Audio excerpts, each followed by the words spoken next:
Hello everyone, welcome back to my YouTube channel MS classes. स्वागत है आप सभी लोगों का मेरे यूट्यूब चैनल एमएस क्लासेस में। मैं शैलेश सर। आज हम सब लोग पढ़ेंगे क्लास 11th के बारे में, क्लास 11th के इंग्लिश के बारे में। तो मैं आज आपको सबसे पहले 11th के इंग्लिश सब्जेक्ट का कुछ कंटेंट आपके सामने एक्सप्लेन करूंगा। उसके सारे एक्सप्लेनेशन करने के बाद हम लोग आगे पढ़ेंगे इस चैप्टर के बारे में। तो सबसे पहले मैं शुरू करता हूँ। क्लास 11th का जो चैप्टर है, जितने भी कंटेंट है हमारे बुक में, उसमें से इस पूरे बुक को 3 से 4 भाग में डिवाइड किया है, जिसमें इंग्लिश प्रोज है, इंग्लिश पोइट्री है, शॉर्ट स्टोरीज है, लाइट ऑफ एशिया है। मतलब इस तरीके से हमें 4 भाग में करके अपने बुक को पढ़ना रहता है, जिसमें से प्रोज में हमारे 7 चैप्टर हैं, पोइट्री में हमारे पास 10 चैप्टर है और शॉर्ट स्टोरी में 4 चैप्टर हैं। एक लाइट ऑफ एशिया, एक चूंकि हल्का सा एक पूरा कहानी के रूप में पढ़ा जाता है, तो वो लाइट ऑफ एशिया के बारे में हम लोग बाद में पढ़ेंगे। सबसे पहले कंटेंट एक्सप्लेनेशन है। तो सबसे पहले मैं आपको बता दूं कि कंटेंट एक्सप्लेनेशन में इंग्लिश जो प्रोज होता है, उसमें का पहला चैप्टर जो होता है वो है माई struggle for an education.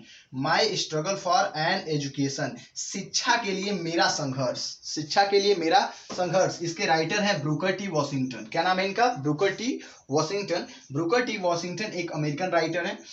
My struggle for an education, इस चैप्टर में ब्रूकर टी वॉशिंगटन ने अपने शिक्षा के संघर्ष को व्यक्त किया। यानी उन्होंने बताया है कि वह किस प्रकार एक गरीब फैमिली से उठकर शिक्षा ग्रहण करते हैं। यानी कि उन्होंने अपने स्ट्रगल के बारे में, अपने शिक्षा ग्रहण करने के लिए कितने तरह के कष्टों को इन्होंने झेला है, किस किस तरह से इन्होंने काम किया है और किन किन तकलीफों को झेलने के बाद ये Hampton normal agricultural institute in Virginia, जो कलरफुल लोगों के लिए रहता है, जो अश्वेत लोगों के लिए रहता है, वहां पहुंचते हैं। और वहां पे किस प्रकार इन्होंने एक्सप्लेन किया है कि किस प्रकार इनकी अध्यापिका इनका टेस्ट ना लेकर के इन्हें एक स्टोर रूम में बंद कर देती हैं और उनका उस स्टोर रूम का सफाई करने का इनको कार्य दिया जाता है। और ये इतने लगनशील रहते हैं, इतने मन से उस स्टोर रूम की सफाई करते हैं कि अध्यापिका के चेक करने के बाद उन्हें एक डस्ट तक नहीं मिलती है और इनका एडमिशन उस स्कूल में हो जाता है। यानी कि और स्कूल में एडमिशन होने से पहले जब यह घर से निकलते हैं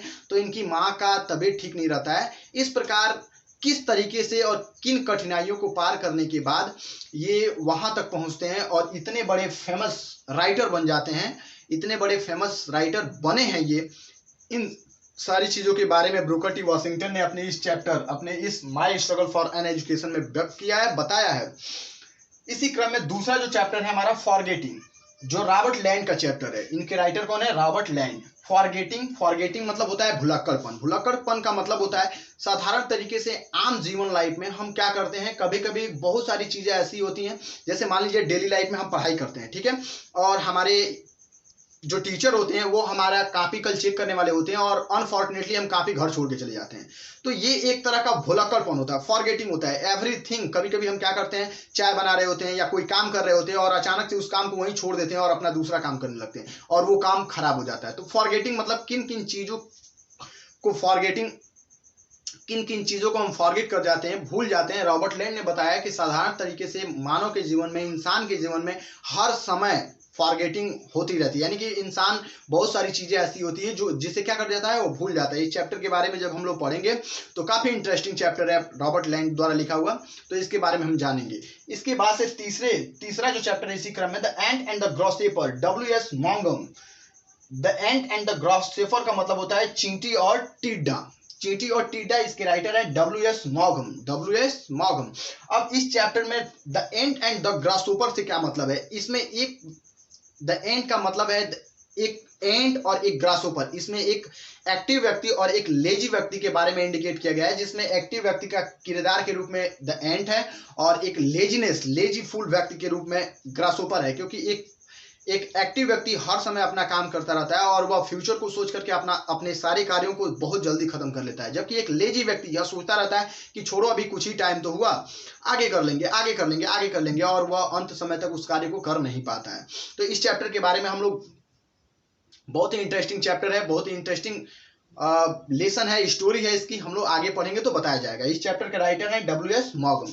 इसके बाद से चौथा चैप्टर है the kite maker, Ruskin bond इसके राइटर। द काइट मेकर, आप लोगों ने इससे पहले सीबीएसई बोर्ड की बुकों में पढ़ा होगा। The kite maker, the kite maker is one of the best and one of the best inspirational lesson. Inspirational इसलिए क्योंकि इसमें एक व्यक्ति अपने कार्य के प्रति लगनता को व्यक्त करता है। इसमें दिखाता है कि कोई व्यक्ति किस प्रकार इतना लगनशील हो सकता है कि वह बुजुर्ग हो जाने के बाद भी अपने उस कार्य से कितना प्रेम करता है। जैसे हम लोग का जो प्रोफेशन है उससे हम कितना प्यार करते हैं, उससे हम कितना लगाव रखते हैं। जैसे आप लोग का क्या प्रोफेशन है, आप लोग का धर्म है पढ़ना, आप लोग का प्रोफेशन है पढ़ना, तो आप कितना अपनी पढ़ाई से लगाव रखते हैं, ये आपके ऊपर डिपेंड करता है। इसी तरीके से इस चैप्टर में रस्किन बॉन्ड के द्वारा उन्होंने जो लिखा है काइट मेकर के बारे में, पतंग बनाने वाले के बारे में, उसकी कहानी बहुत ही इंटरेस्टिंग है, हम लोग पढ़ेंगे आगे।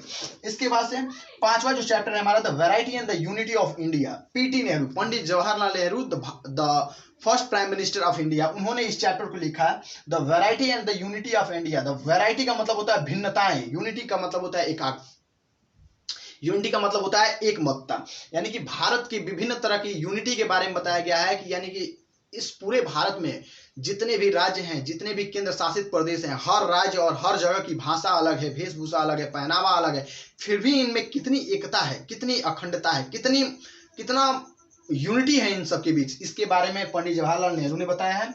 इसके बाद से अगला जो है ए डायलॉग ऑन सिविलाइजेशन, CEM जोड़। ये जो डायलॉग ऑन सिविलाइजेशन के राइटर हैं CEM जोड़, ये सिविलाइजेशन संस्कृति के ऊपर इन्होंने अपना मत रखा है कि भारतीय संस्कृति या कोई भी संस्कृति बुरी नहीं होती है। इन्होंने उन संस्कृतियों की अच्छाइयों के बारे में प्रकाश डाला है। उन्होंने बताया है कि कोई भी संस्कृति हमारा दिशा तय करती है कि हमें कैसे आदर मिले हैं, कैसे संस्कार मिले हैं, इन सारी चीजों के बारे में इसमें बताया गया है।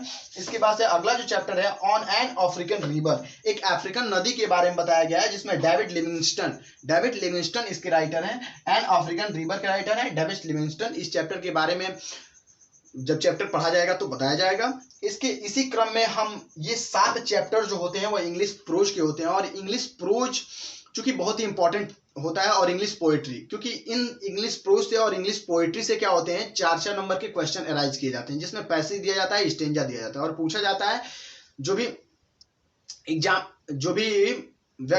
भी लड़का एग्जाम देता है अगले क्लास में या कभी भी, उसे यह पूछा जाता है कि इस लेसन के राइटर कौन है और यह पैसेज जो दिया जा रहा है वो किस लेसन का है। तो इसलिए आपको ये 7 चैप्टर बहुत ही शानदार तरीके से और बहुत ही अच्छे तरीके से पढ़ना होगा। अब यहाँ पर हम आएंगे शॉर्ट स्टोरीज में, छोटी छोटी कहानियां, यानी कि कहानियों के रूप में 4 कहानियां आपके सामने दी गई हैं, जिसमें पेनपाल पत्राचार्य एक बहुत ही इंटरेस्टिंग चैप्टर है। इस चैप्टर के बारे में बताया गया है जी श्रीनिवास राव जो रहते हैं वह पत्राचार्य, यानी कि पत्र का आदान प्रदान जो होता है वह एक पत्र पाते हैं, और मतलब एक न्यूज़पेपर पाते हैं, उसमें किसी लेडी का एड्रेस रहता है और उस पर पत्राचार्य का कार्यक्रम होना शुरू हो जाता है। वह धीरे उस लड़की से, उस महिला से प्यार करने लगते हैं, लेकिन जब वह महिला एक्सपायर करती है, जब मरती है, तब अंत में इन्हें पता चलता है कि वह महिला जो रहती है वो 75 ईयर्स ओल्ड, 75 साल की महिला रहती है। तो इस चैप्टर के बारे में जो सस्पेंस है, जो थ्रिलर है, वो हम लोग कहानी में पढ़ने के बाद पता करेंगे। आफ्टर 20 ईयर्स, ओ हेनरी इसके writer, after 20 years one of the best story on friendship. यह मित्रता पर लिखी हुई एक ऐसी कहानी है, एक ऐसा चैप्टर है जिसमें यह बताया जाता है कि इंसान कितना भी करीब क्यों ना हो, उसके वादे, उसकी कस्में उसे एक दूसरे पर मिलने के लिए मजबूर कर देती हैं। इसमें जिमी वेल्स और बॉब नाम के 2 कैरेक्टर रहते हैं। जिमी वेल्स जो रहता है वह एक छोटे पे दोनों एक साथ मिलकर के एक रेस्टोरेंट में वादा करते हैं कि आज के बाद से 20 साल बाद हम लोग इसी जगह पे मिलेंगे, और जो जैसा रहेगा उसे वो उस रूप में एक्सेप्ट करेगा। जिमी वेल्स और बॉब इतने करीबी दोस्त रहते हैं कि जिमी वेल्स पुलिस बन जाता है, और बॉब जो रहता है वो जाकर के you can say that smuggler बन जाता है, चोर बन जाता है। लेकिन अंत समय में जिमी वेल्स उसे गिरफ्तार करवा ही देता है, और इस तरीके से इस चैप्टर का अंत होता है। इसके बाद से ड्रॉट सूखा इस चैप्टर का नाम है। शरद चंद्र चटर्जी जो इसके राइटर हैं। इसके बाद से the selfish giant, Oscar Wilde इसका राइटर है। The selfish giant one of the best and inspirational for the kids, बच्चों के लिए यह बहुत ही इंपॉर्टेंट और बहुत ही मनमोहक है। इसमें यह बताया गया है कि एक जाइंट रहता है, एक राक्षस रहता है, उसका एक बागीचा रहता है। जब बच्चे उसके बागीचे में जाते हैं तो वो उन्हें डरा के भगा देता है, और चारों तरफ से जब बंद कर देता है दीवार, चारों तरफ से चारदीवारी बंद कर देता है तो अब उसके बागीचे में फल आना बंद हो जाते हैं, फूल खिलना बंद हो जाते हैं। लेकिन कुछ समय बाद इसे महसूस होता है कि केवल बच्चों के आने की वजह से ही मेरे इस बागीचे में खुशहाली है, रंगत आई है। तो वह क्या करता है, बच्चों के लिए उस बागीचे को फ्री कर देता है, छोड़ देता है। यानी कि इस चैप्टर के बारे में बच्चों के प्रति उस जाइंट का कैसे हृदय परिवर्तन होता है ये बताया गया है। तो इस तरीके से हम लोग इस इंग्लिश प्रोज और इंग्लिश पोएट्री के बारे में, इंग्लिश प्रोज और शॉर्ट स्टोरी के बारे में जाने हैं। और इसी क्रम में हम लोग इंग्लिश पोएट्री के बारे में जानते हैं। तो इंग्लिश पोएट्री में 10 चैप्टर हैं और इस 10 चैप्टर में से कोई ना कोई स्टेंजा देता जरूर है, जिसमें स्टेंजा देता है 4 लाइन का और उसके राइटर के बारे में पूछा जाता है। तो चूंकि इंग्लिश पोएट्री के जितने भी चैप्टर हैं वो एक से बढ़ के एक हैं, इनके बारे में जब हम लोग पर्सनली एक एक चैप्टर के बारे में जब एक्सप्लेनेशन पढ़ा जाएगा तो काफ़ी क्लियर समझ में आएगा। अभी मैं आपको सिर्फ इसके लेसन और राइटर का नाम बता रहा हूँ। तो इसमें फर्स्ट चैप्टर जो है मर्सी। मर्सी का मतलब होता है दया। दया होता है जो किसी इंसान का वास्तविक गुण होता है। इसको विलियम शेक्सपियर ने डिस्क्राइब किया, विलियम शेक्सपियर ने लिखा है। दूसरा है द स्कॉलर, इसके राइटर रॉबर्ट साउदी हैं। तीसरा है education of nature. Education of nature William Wordsworth. Education of nature जो है विलियम वर्डवर्थ और विलियम शेक्सपियर बहुत ही बड़े राइटर माने जाते हैं इंग्लिश के। उसके बाद से to the pupils, Henry L D Renzo. To the pupils चूंकि इसके राइटर है हेनरी एल डेरेंजो। इसके बाद से पांचवा जो चैप्टर है आपका O captain my captain, Walt Whitman. Walt Whitman इस चैप्टर के राइटर हैं वाल्ट वाइटमैन। छठवां जो चैप्टर है फ्रॉम डोवर बीच। क्या नाम है? फ्रॉम डोवर बीच। इसके राइटर है मैथ्यू आर्नोल्ड। कौन है? Matthew Arnold. मैथ्यू आर्नोल्ड इसके राइटर हैं। अगला जो चैप्टर है आवर कजरीना ट्री, तोरू दत्त इसके राइटर हैं। आवर कजरीना ट्री इसके राइटर हैं तोरू दत्त। अगला जो चैप्टर है इफ, इसके राइटर है रडयार्ड किपलिंग। इसके राइटर कौन है? रडयार्ड किपलिंग। इफ के राइटर है रडयार्ड किपलिंग। नाइटिंगल्स, नाइटिंगल्स के राइटर है रॉबर्ट ब्रीज। कौन है? Robert Bridges. The palki bearers के राइटर है सरोजनी नायडू। क्या नाम है इनका? सरोजनी नायडू।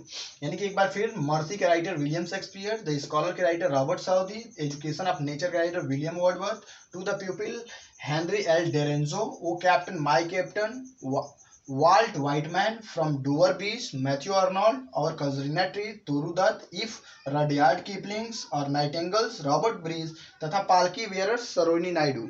आई होप कि हमारा वीडियो आपको बहुत पसंद आया होगा। अगर आपको हमारा वीडियो अच्छा लगा होगा तो लाइक, कमेंट और शेयर जरूर करें, सब्सक्राइब भी करें। Thank you.